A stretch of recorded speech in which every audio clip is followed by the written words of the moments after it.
Simulan natin ang ating balitaan ngayong araw sa 13th ASEAN Para Games.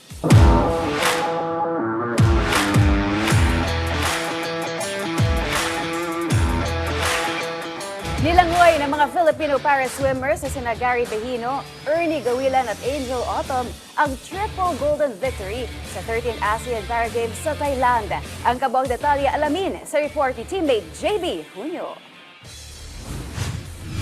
Triple gold para sa Pinas. Yan ang hatid ng para-tankers na sina Gary Behino, Ernie Gawilan at Angel Autumn. Matapos nilang languyin at sungkitin ang gintong medalya sa kani-kanilang event sa unang araw ng 13th ASEAN Para Games na ginanap sa Nakhon Ratchasima, Thailand. Sinimula ng Paralympian na si Gary Behino na nakabasag ng bagong Para Games record na 5 minutes and 32.8 seconds sa men's 400-meter freestyle S6 category. Ito na ang kanyang ikatlong sunod na panalo sa ilalim ng 400-meter freestyle event at ika-apat na gintong medalya sa kanyang kabuuang Para Games experience. Sa panayam ng PTV Sports, ibinahagi ni Behino ang kanyang naging inspirasyon upang makamit ang gintong medalya.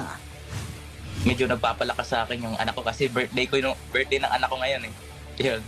Siya din yung nakapagbigay ng konting inspiration para sa lalo ko pang galingan.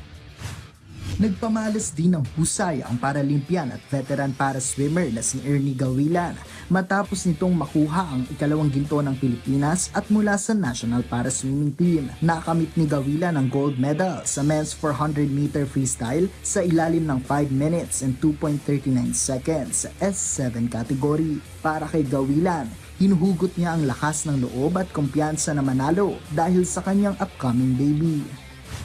Upcoming baby ko po. Panganak ko ngayong February or tsaka po sa first week po ng March po. So, isa po yun sa nag-motivate sa akin na galingan yung competition na to.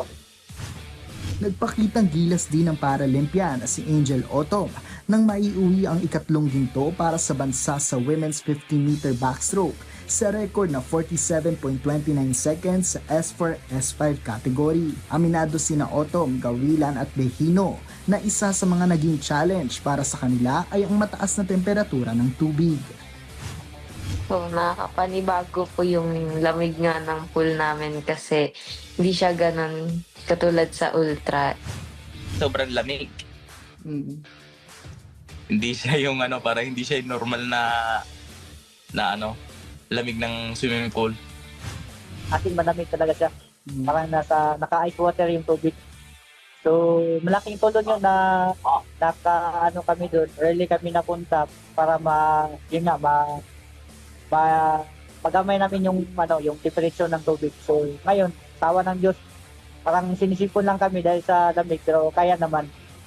Iginiit naman ni Coach Tony Ong at Assistant Coach Brian Ong na magandang panimula ang mga panalong nakamit nila para sa unang araw ng kompetisyon at inaasahan na magtutuloy-tuloy ang kanilang momentum sa mga natitira pang mga laban. Ini-expect talaga namin yung gold ni Gary. And yes, birthday kasi ng anak niya and tingin namin na napakagandang gift yon para sa kanyang anak, which is talagang close naman sa anak niya.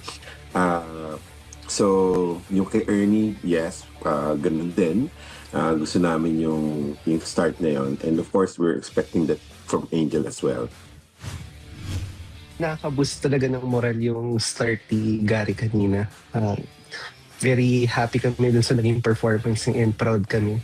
Even before magsimula yung competition, separately mini-message naman namin sila. And yung unang message ko dun talaga si Gary na we're expecting a lot from you for this competition. And sana i-visualize mo na maging successful nung campaign natin na to. Tapos i-boost mo yung team natin na give it a strong start. Then nag-follow up naman ng si Ern.